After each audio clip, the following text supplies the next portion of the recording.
Right, and people should start joining. Hello, everyone. Welcome to the webinar. We will give everyone a few minutes to join. I can see a lot of friendly faces, which is very good.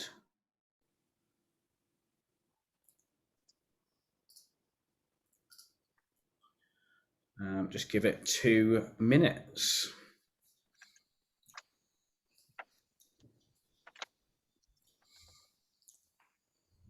So this is the awkward couple of minutes we were talking about, guys, in the green room, where we've just got to smile.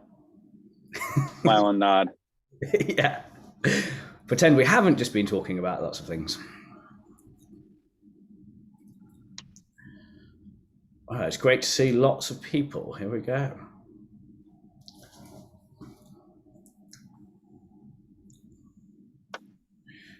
Okay, well, within the sake of time, they always say don't punish the punctual. So we'll start doing the intros and let everybody start joining into the session. So welcome everyone to the webinar today. Your automation strategy, lessons learned from a leading recruitment agency, being Austin Fraser. Co-hosted today by SourceBreaker and Bullhorn Automation. So going to start with, if I can click only once, a few intros. So Billy, do you want to give yourself a little intro? Sure. Hi, everyone. Billy Davis here. I'm product manager for automation and AI at Bullhorn. And previous to that, I was director of implementations and customer success at Herefish. Actually, Herefish employee number 1 was a Herefish client before being an employee. So I've been automating in the staffing industry and doing digital transformation since 2015. So I'm really excited to join the call and share my experience today. Brilliant. Thank you. And Kim, do you want to give us a quick intro? Yeah, sure. Thanks for having me, guys. So I'm Kim Warman. I'm our sales operations manager at Austin International, which is home to 2 brands, Austin Fraser, which you may more popularly know, and Austin Vita. I've been in recruitment for 12 years, 7 of which are in a sort of hands-on sales and leadership capacity. The last 5 years have been a little bit more operational, and I've head up the sales operations department. Brilliant. Thank you. And for those of you who don't know me, I'm Adam. I'm the Chief Revenue Officer at SourceBreaker. So set up SourceBreaker 6 and a bit years ago now. Previous to that, I worked at the S3 Group in recruitment for a number of years. And for SourceBreaker, I look after everything in terms of our revenue generation. So our sales, marketing, customer success, and account management functions. And really key to everything within my role is making sure the customer journey is as optimized as possible and our customers get the very best value out of our products, including the automation features, what we're going to be talking about today. So the boring bits. So a bit of a webinar housekeeping. So the session is recorded and will be shared with all of you afterwards. So don't worry about scribbling down word for word everybody's amazing content. You can have all of that on record. Everyone's going to be on mute for the duration of the call. So if you want to ask any questions, there is a Q&A in the background. We've got a question already. Is there an issue with the sound? I cannot hear anything. I think my sound seems okay. Would somebody be able to pop into the Q&A if anyone else can actually hear, just to make sure we're all okay? Yeah, okay. Got loads of other people saying they can hear. Yeah, apologies, Barry. I think it seems to be something on your end for it, but yeah, hopefully the recording will have the sound if you can't get your sound issue working, and yeah, I now will go through and clear out the Q&A ready for the session. We'll try and keep this as interactive as possible, but there is a section actually at the end for Q&A.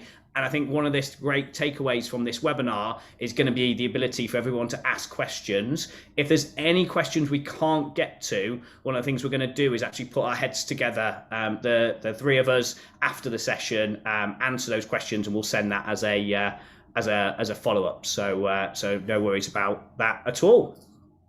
So moving over to the agenda for today. So we're going to kick off with some automation trends, find out what's going on in the market. We've got some amazing data that Billy's going to share from the latest Bullhorn grid report.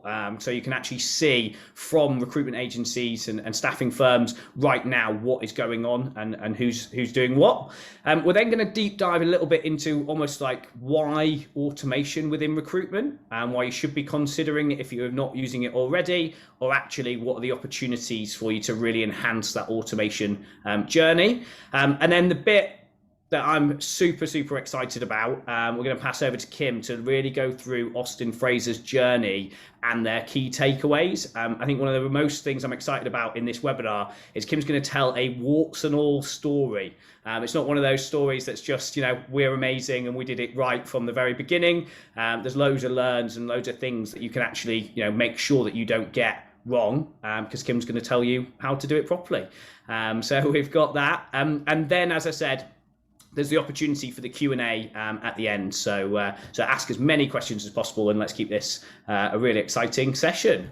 So without further ado, I'm going to pass over to Billy, who's going to give us some data. Oh, thanks, Adam.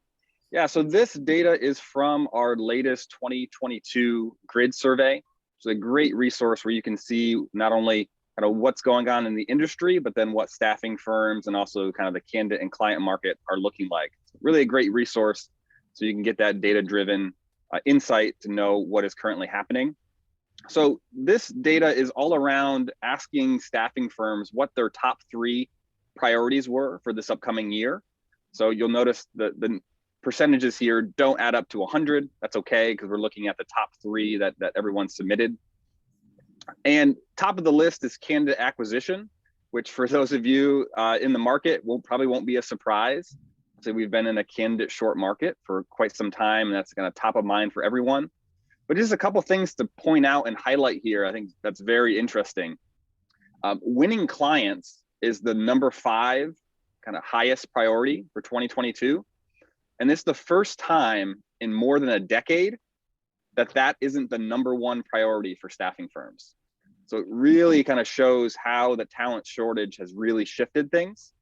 And then we can also see in the top 5 and kind of throughout here, there's a common theme around digital transformation, candidate experience, right? And a lot of these things influence and kind of boost and help each other. So really interesting insight that kind of the moment is changing in the industry, and staffing firms, right, kind of the priority there is changing a bit than what we've seen in years past. And then kind of want to focus in on digital transformation in particular. So we can see that this has a huge uptick in the past couple of years. I mean, almost more than 3x just in a 2-year span. And obviously some of this has been brought on because of the pandemic and some of the business results from it. But digital transformation's been top of mind for a lot of staffing firms. But the really interesting part about that is most staffing firms aren't taking full advantage of their tech stack or of what they could be from a digitization standpoint. So looking at things that staffing firms aren't automating or aren't automating well, we can see, almost half report that sourcing or screening is something that they could automate or get better done with automation.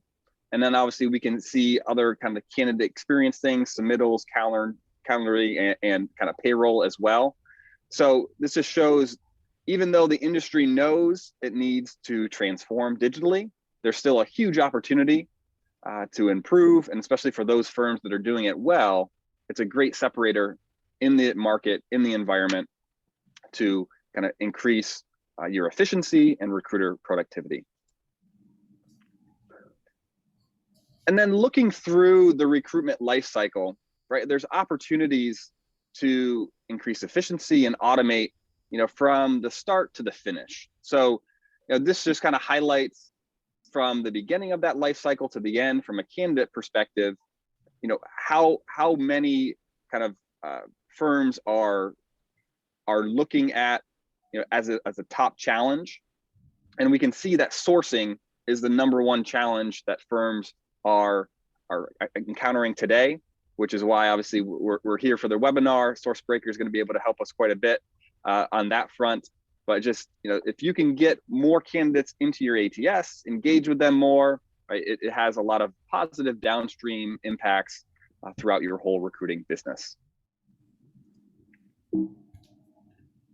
And then, lastly here, in the past couple of years have been fantastic for kind of recruitment technology. The innovation that's occurred. There's been some firms that have really leveraged parts of their tech stack and kind of had some great wins. But this just shows this stat: 13% of staffing leaders report full adoption for the recruitment technology. This just shows there's a tremendous opportunity to do more with what you currently have in your tech stack. And as someone who's done 300, 400 implementations for technology, understanding and optimizing that change management part of it is a huge role in success and getting the most from your tool.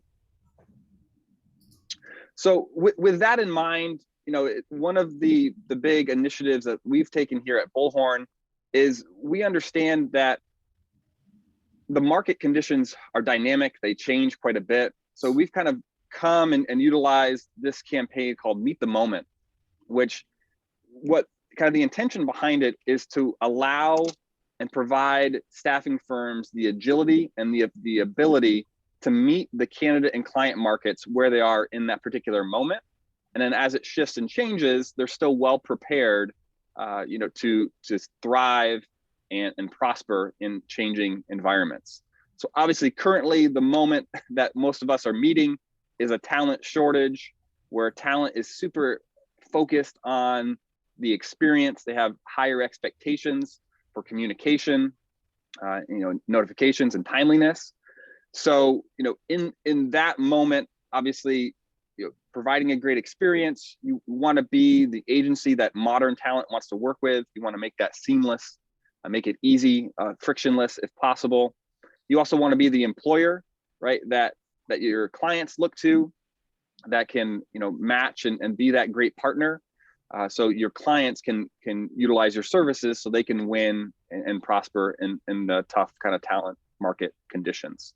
So this Meet the Moment campaign we're really excited about it, because a big aspect of it is helping provide best practices, tutorials, thought leadership, so that you can craft your business technology, your strategies, your vision, so that you can thrive in any environment that you find yourself in. Awesome. Thanks, Billy. So just wanted to pick up on a lot of those facts and figures. Ultimately, people saying that sourcing is the biggest challenge right now. And I think there's two parts to that sourcing journey. Is one is that candidate availability. So being able to actually find tools and use different techniques to be able to actually identify additional talent. But one of the things I'm going to talk about a little bit later in a bit more detail is ultimately, because of the way in which the market is operating right now, talent, even once you're engaging with it, they're engaging with more people. So in a talent short market, we actually need to speak to more people, not less, which is almost a double-edged sword that's causing the vast friction that we're all seeing at the moment. So from a SourceBreaker point of view, really all the automation that we're focusing on is around automating that sourcing and automating that business development, which, as Billy said, is now down as the fifth highest priority, but still up there as a key priority with it. I think any agency that is not doing BD at the moment, once we do see the market start to turn, they'll be in a sticky situation whereby they've lost that momentum that they would have, and especially with a lot of new recruiters entering the market, they won't actually have the skills that they need as market conditions shift. So the key automation features that you can utilize within SourceBreaker, one is ultimately building that search. So being able to actually automate that search building process, having all the synonyms, variations, so you can identify additional candidates, whether that be across your CRM, CV databases, or LinkedIn. You're then able to actually automate tracking companies that are hiring using our business development. So I think Kim's going to talk about this later, but really being able to set up that in the background, so that the key to automation for me is making sure you've got those actionable insights. So rather than people actively having to go off and do all the jobs, which they don't have the time to do in the day, the information can be fed to them when they need it. And finally, really the pièce de résistance right now, which is being able to identify talent as it comes to market. So being able to set up candidate alerts so you can actually see exactly as soon as it gets to the market and have that first mover advantage. Yeah, and automation has been obviously a top of mind, top key. We can see here it's grown basically exponentially quarter by quarter and year over year. Actually, just looked at the recent last year's automation stats, and we're three and a half times more automated actions than we were at this point last year on a quarterly basis. So 350% growth, which is just astounding. Our clients are utilizing the Bullhorn automation so many interesting ways throughout the whole recruitment lifecycle, and it really drives a ton of efficiency for their business. So, and this isn't slowing down anywhere. I mean, I think we're on pace actually to get to a pretty incredible number, which would be 1 billion automated actions in a year. So that number a couple of years ago, I thought wouldn't be attained for a long time, and it's just been incredible how much has grown. Yeah, definitely. And the data from SourceBreaker echoes it. I'm slightly jealous of Billy's 100% growth across the year. We've only got 56. We can have that conversation later. But candidate automations, across from Q1 at the start of the year through to Q4, 56% increase in the amount of candidate automation that people had set up within the SourceBreaker platform. So it really shows that recruiters are relying on making sure that they're first to market and utilizing automation really for all of its benefits that it has. So ultimately, why are we here today? So everyone's seen the tagline, automation in recruitment. Sounds interesting. Everyone's talking about automation. It's like the new big data type topic, isn't it? Everybody was talking about it. And really, I think one of the key things is automation is being talked about across the entire market. So from any industry, anything, you pick up a newspaper and people are talking about automation. But ultimately, I think the recruitment industry is one that is particularly well versed to really take advantage of it, and for a few different reasons. So starting with, we're a process-driven business. So to make a placement from a candidate to a job, there are just steps that you have to take every single time. So different recruitment processes will be a wiggly line and might take different amounts of time, but generally there's a lot of steps that need to be taken every single time. So therefore, what we can start to look at is a process, and then actually put a methodology of how can we automate it. And this methodology is actually something we're going to send in the follow-up to the webinar, but I call it almost like a scoring automation methodology, and it's really looking at what you have as part of your recruitment process. So write it all out. I love whiteboarding for any of those in there. If you want to save the environment with marker pens, you can do it in a flow chart on your computer. But whiteboard it all out, and then start to score the different stages within the process. So what I do is 2 steps. First of all is the value of the recruitment process. So is it actually valuable to what we're doing? If it's actually not valuable to what it's doing, it's just a really good exercise to cut stuff out that you don't actually need to do. And then the second point here is, how much value does the recruiter themselves add to that action? An example I always use is, you always need passport details or ID from every single candidate you place to be able to make the placement. But does the recruiter calling up that candidate and getting their passport add any value? The answer is no. So that is a key part of the recruitment process that we have to have very high value, but the recruiter adds no value at all. So it's automated. How can we automate it? And start to think throughout your process, what are the other opportunities to do that? Third point, agencies are struggling to hire recruiters. I think if SourceBreaker was the magic bullet to actually find recruiters, then I'd be retired on a beach by now, because every single recruitment director that talks to me on a daily basis is like, Adam, we can't find enough recruiters. And ultimately, that's been the way in which the industry has grown in the past. We've seen the market increase, there's been a bit increase in demand, so let's take on a school of rookies, let's grow our business. But ultimately, the talent shortage isn't just in those high skilled tech roles, for example. It's not just a shortage of developers or a developer of finance people, of people in pharma. There's a shortage across everyone. So therefore, even the recruitment industry itself is struggling to hire for their own businesses. So therefore, you've got to start to think differently, because the old way of doing it isn't going to get you to what your results are going to be. So how can we start to use automation to think about what are those tasks we can take away from the recruiter, so therefore they can free up their time to be doing more of the high value interactions. And ultimately, the other thing when we're thinking about that is recruiters prefer to do high value interactions. So negotiating with a client and taking a spec really well is a much better action than trying to get a passport details from a candidate.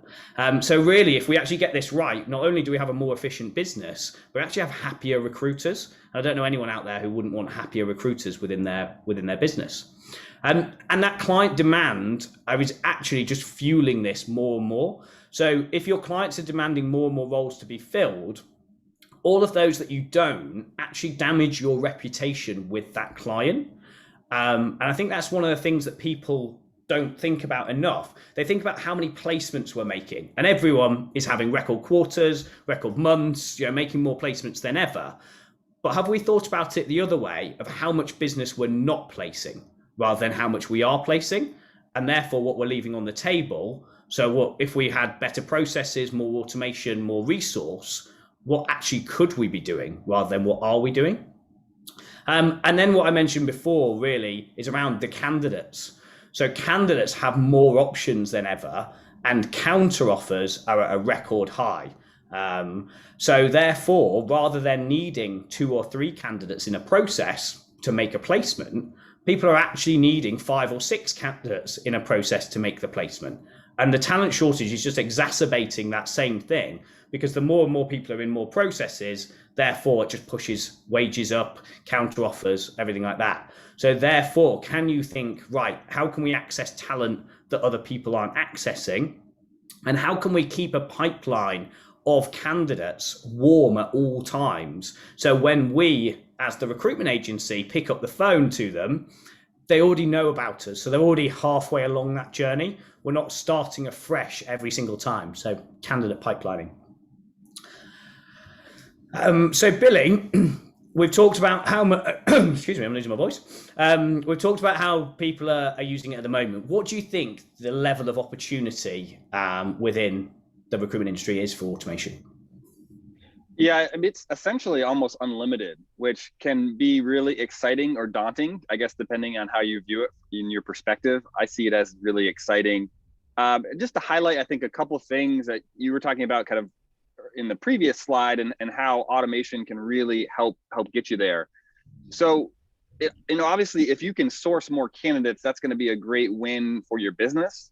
But then it becomes really important to make sure that you stay engaged with those candidates and that they don't fall into a candidate graveyard of inactivity, right? So obviously at scale, it can be very, very difficult to do that, with one-on-one conversations.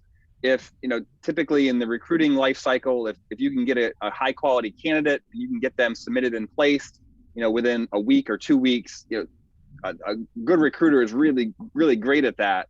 But what can happen is if that candidate doesn't fit something exactly that you have in that moment, you want to make sure that they don't kind of slip out of that frame of mind and then fall into kind of inactivity. So automation can really help drive and scale that to make sure you're continually re-engaging and utilizing your database as your number one sourcing tool, so that you get more and more efficient over time. But then the additional people that you find and source and bring into your ATS, then you just drive more and more value from them. I think the other opportunity that's really key is, you have a big opportunity to improve your data health.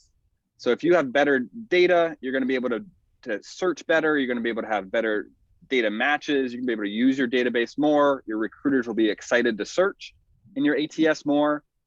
And no recruiter likes doing data entry. So automation can be a win-win there, because you can have automation, make your data hygiene and your data health better, and your recruiters can benefit from that without having to dedicate a ton of their daily time to it. And they can see that value right away. And, I find the sweet spot is you automate the things that you should automate, like Adam was saying, those kind of low value activities that don't need that personal interaction. If you can automate and take care of those, then you can free up your recruiter's time for those higher value activities, that consultative approach, and you can get kind of the best of both worlds, where your recruiters are spending less time on lower value activities, more time on higher value activities. They're making more placements, they're getting more commission, your business is thriving. Like, that's what we've seen as an outcome from clients that are automating throughout that whole recruitment life cycle. And last thing I'll say on it is that the opportunities truly are unlimited. So obviously we're kind of focusing on top of the funnel type things currently. We're kind of sourcing, bringing that in. How can you do that more efficiently? But you can apply that same focus to every single area throughout the recruitment life cycle. So, your sourcing, your submittal process, your placement, your business development, your re-engagement, your onboarding, your contractor care, all of these things and more, you can automate and make efficient, and you can get a well-running machine that'll just make your business thrive and more efficient. Well, you've even got me excited, Billy, with the opportunity there. And I think really, I'm going to close this part of the webinar with is, I think ultimately, for the first time ever, especially that business development coming down as a priority, the market is there for all recruitment agencies to grow and scale at the moment. So really, if you're not thinking about this, my question to you guys would be, how much are you leaving on the table? So you might have your record year, you might have the best year you've ever had, but how much better could it have been if you had automation as part of that journey? So we're now going to pass over to Kim, who's going to basically tell you all of those things that they're doing at Austin Fraser and the things that they've learned along the way. So Kim, I will pass over to you. Thanks, Adam. So the guys asked me to come in and do a bit of a warts and all story, and I suppose the key word in this is journey, and I think it's definitely been a journey. So for those that don't know much about us, we are at Austin International. We've got 2 brands, Austin Fraser and Austin Vita. We're 3 countries, 3 brands, 13 cities, and about 200 people. So we're quite a sort of fairly sizable recruitment business. So just rolling back the clock, going back to November 2017. This is, I suppose, when our automation journey started with the onboarding of SourceBreaker.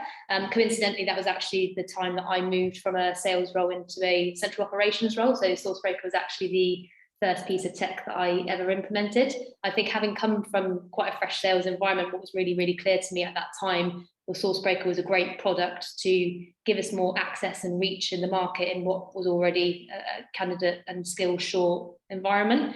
Not only from an access and reach point of view, but actually, if you think, coming back to what the guy said about the low value activities, things that take time, whether that be putting together a Boolean search or setting up source bots which send information back to you, to shortlisting a candidate against a job or adding them to a hot list, all these things that take time. Actually, by giving time back to consultants, ultimately we're enabling them to do what they do best, which is build great relationships and service their candidates and clients effectively.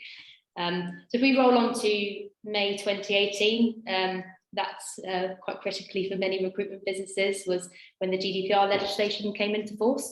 My primary role moving from sales into central services was to essentially oversee that transition and make sure we were GDPR ready by that May 2018 deadline. I think whilst that was quite stressful for a lot of us in the industry, actually there was lots of real positives that came out of that experience. By shining a light on our data and our databases, we were able to very easily identify actually what challenges and opportunities do we have within that space. So I think for us, the things that I certainly observed during that time was actually there was quality issues that needed addressing. It was really, really difficult to segment data effectively and search. We are quite atypical in our business where we've got 3 different Bullhorns, 1 for each country. And if you compare them side by side, they actually looked and felt very, very different. And I suppose fundamentally, in line with some of the GDPR objectives, we had no real easy method of contacting our historic data. So obviously there's challenges with that, but also opportunity. And I suppose moving on to May simultaneously, this is when we made our first, I suppose, step into marketing automation by implementing HubSpot. We actually bought it at the back end of 2017, but we had quite a small marketing team at the time, and we weren't really in a position to kickstart that from a marketing perspective. But actually where we had a real challenge around our outreach to our database from a GDPR standpoint and making us GDPR ready, actually that was our opportunity to introduce automation into the business to help support that need.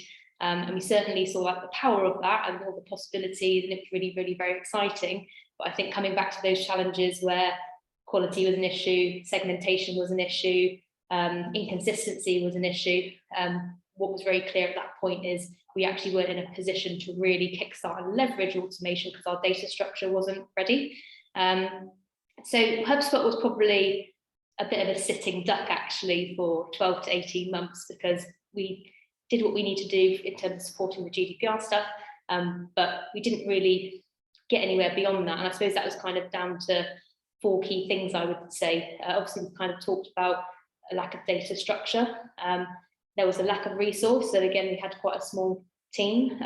We had lots of big ticket items going about the place, and automation fundamentally was the thing that unfortunately suffered. We didn't really have a plan. I suppose we didn't really have a plan. And I think actually it needs time, it needs investment, it needs creativity. And I suppose where we were kind of here, there, and everywhere, we weren't just able to get to it. And I suppose lastly, there was like a lack of ownership. So where you can do lots of different things and linking that to data health or productivity or experience, actually where it doesn't necessarily sit with one team. So I think that was also a challenge around like actually who owns this, whose job is it to go and make sure our data is healthy, make sure our consultants are being more productive, as well as maybe more the traditional marketing experience. So I think at that point as a business, we knew we needed something. There was a gap there. And I suppose moving into like March 2019, that's when sales operations was formed. So why sales ops exists in our business is essentially to act as the glue, and we are really responsible for driving and enabling our consultants and business to work smart, not hard, through technology, data, and change. And so we did a lot of things in that time, sort of wrapped our arms around our sales tech stack, built better relationships with our suppliers to make sure that we're getting the most out of our products we've purchased, implemented things like an ROI structure to make sure that we're getting good return. But a key part of our role during that time was actually focusing around our data structure. So what did we want to see? What didn't we want to see? We essentially went whole hog and looked at every single entity, whether that was a candidate or a client or a job or a placement, and went, what do we want to see? What don't we want to see? What's missing? And I suppose with the view of actually looking at how we can improve our quality, how we can segment more effectively, how we can search more effectively, obviously with the view to drive quality and speed of search. I think that process took 12 to 18 months. We did also some work where we introduced things like opportunities in terms of how we track leads, and a client framework, which is how we grade our clients. So all of that work over that period sort of led us to a point in November 2020 where we were in a position where we were ready to onboard a marketing automation platform. In this instance, we felt Hairfish was the best option for us because it really hit the nail on the head in terms of the data health we wanted to achieve, the productivity we wanted to drive, the experience we wanted to create. So we onboarded that in November 2020, and then really 2021 for us was a transformational year, as I'm sure it was for many others. And I think not only did we see the best performance from a SourceBreaker perspective in our sort of then 4-year partnership, also we were able to start leveraging automation in a way which helps support the data structure we've been trying to build over the last 12 to 18 months. So we used it to backdate and update key field information, used it to sort of do a bit of a mass data cleanse around actually what information is adding value to our database. I think we archived in that process about 150,000 candidates. We set up some internal notifications with the view to let's kind of drive process, let's create some call to action, let's send a nudge to get people thinking in a slightly different way about maybe some of their day-to-day. And we also experimented with some one-off campaigns with the view to say, like, you know, how can we improve our data? What sort of content do people like? What's the messaging to our audience? And that was quite a good experiment, because I think we got like a 1 or 2 placements off the back of that, which obviously helped to demonstrate automation in terms of a revenue add. So now we're heading into obviously 2022, and that's what we're really looking at, taking automation to the next level. Like, don't get me wrong, data is not perfect, it's still a work in progress, but it is 100% better than where it was 12 months ago. And I think for us moving forward, and some learns that we've taken along the way, is we still want to make sure that we're building our infrastructure in a way that enables us to kickstart. So our next focus really from an automation standpoint is making sure our statuses, our candidate statuses, are in a position where they're automated, that they correlate with our funnel, so we can tell how engaged someone is at any given time. And off the back of that, we'll be investing more time around our nurture campaigns to make sure that we've got a bit more of an ongoing process. Because that's probably the biggest takeaway that I've learned from an automation point of view in the last 12 months. I'd probably rather spend more time doing nurture campaigns which are ongoing rather than the one-off side of things. So that's where we are from a 2022 point of view, Adam. So what have our results been? So as you can see here, we've actually broken down and given visibility of what ROI we've generated using SourceBreaker over the last 5 years. And it's, as you can see, it's generated some really good return, and it's been really helpful for us to obviously be able to track that. I think notably, looking at year 4 here, was our biggest performance to date, and that coincides with a lot of things. Obviously, the great resignation, lots of candidates on the market, lots of confidence in the market. We're going through a process of digital transformation where we've looked at impact, quality and segmentation and search. And so that's put us in a really good position, all those things combined, to really step up our ROI on that tool. And I suppose where we're heading at the moment is on the same trajectory, looking for the sales year this year. Over the last 90 days, so we've, as you can see, we've actually got a lot of automations running. So coming back to that productivity, giving people time back to do what they do best and building relationships. We've got, you know, about 1,500 candidates automations running, nearly 300 source spots. So things are coming back to consultants all of the time around things that are available to them. And again, just over 400 like business development automation. So some really good things that are being adopted by our business to help consultants do what they do best. Brilliant. And moving on to the Bullhorn automation side. So again, correlating that with 2021, you can see sort of the all-time there, where we sort of made a big push around sorting out our data. We did over 635,000 automated actions, which is quite a lot. Saving over 21,000 work hours and updating over 400,000 fields, which is I'm pretty happy with that, to be fair.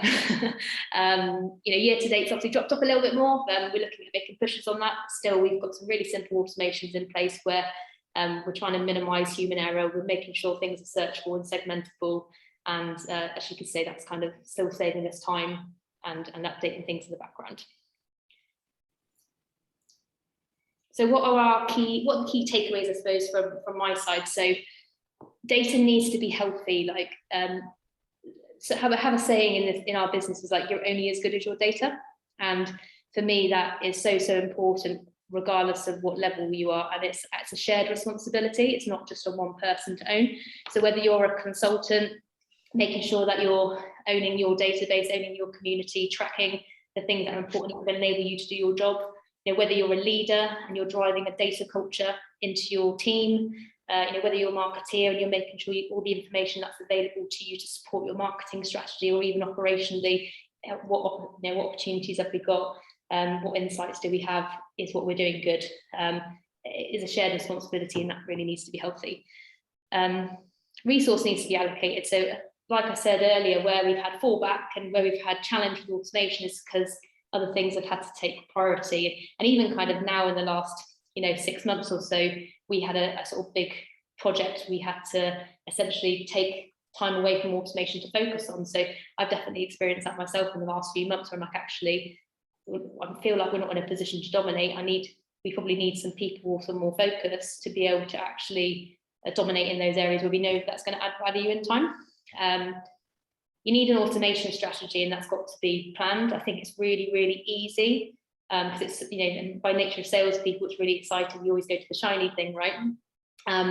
But if you don't have a plan and a strategy, and it's strategic and consolidated, it's really easy to fall through the gaps. And I think what I would say with that is start simple and focus on like the quick wins first, because we definitely did that when we went over here, most complex thing, and it was actually like, why are we actually doing it? And I think actually, Billy, one of the things that's probably stood out to me in a couple of the webinars that you've done before is around your like risk structure, where you start with your data, then your internal notifications, then your candidates, then your clients. And I found that actually a really helpful kind of methodology to start breaking down the things in terms of the quick wins that we can affect. So yeah, if it's like low complexity and high impact, that's definitely where I'd start first. And lastly, making sure like your ROI and ROE tracking are in place. Like moving back to 2019, we didn't really do that, to be honest with you. So that's one of the things that we wanted to make sure that we were monitoring and managing, so we're getting the best value out of our tools. And what I mean by ROE is like return on expectation. Obviously, ROI is really clear around this is the money that we've made, but actually what else do we expect from the tool? Is it driving productivity? Are we saving time?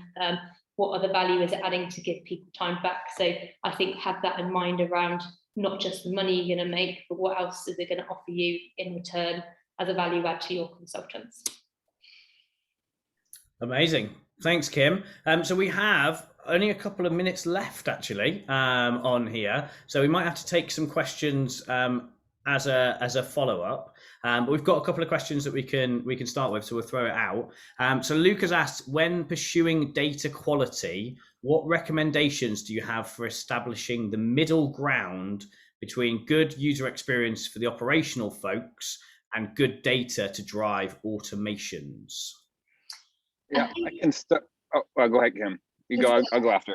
Yeah, I was going to say, I think for us, we actually engaged the sales team.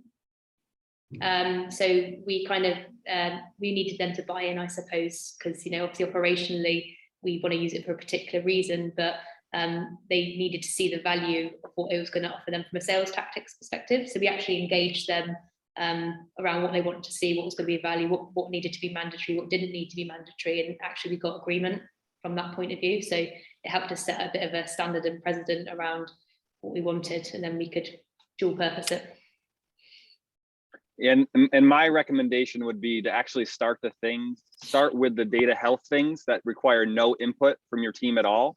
So like one of my favorite examples would be like, say a candidate that applies to a job doesn't have a categorization or doesn't have a position title or doesn't have salary or pay rate information on their candidate record. You can take that information from the job that they applied to and copy it to their candidate record. So you have your own data updating itself, and your recruiters and users just gain the benefits of it without any friction from having to do it themselves. Brilliant.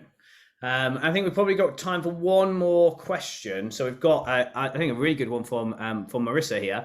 So how much resource internally was required to properly implement Herefish?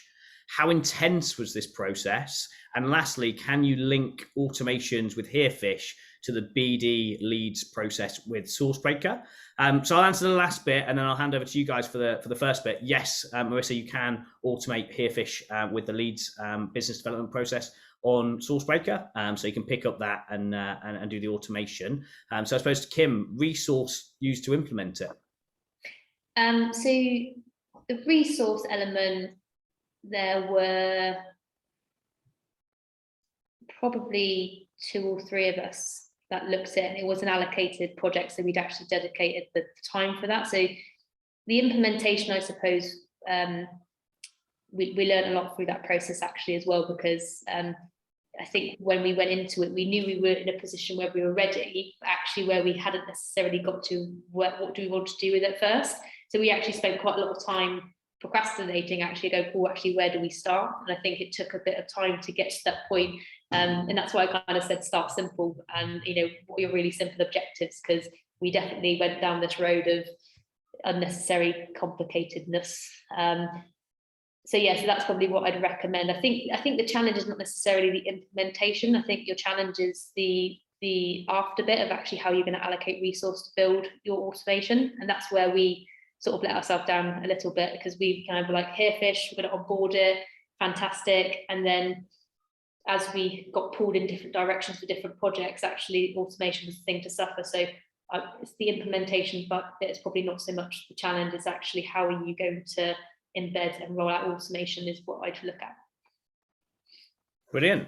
Well, that takes us to time, everyone. So any questions that have come in, there's a few more that we will answer after the process. But I just want to thank everybody for the time, particularly Kim. Thank you so much for joining us today. And just want to leave you with, it wouldn't be me if I wasn't selling a little bit of SourceBreaker and Bullhorn, and just really why you should look at two of these products. And it all goes back to that story. So without data integrity, you have no ability to automate.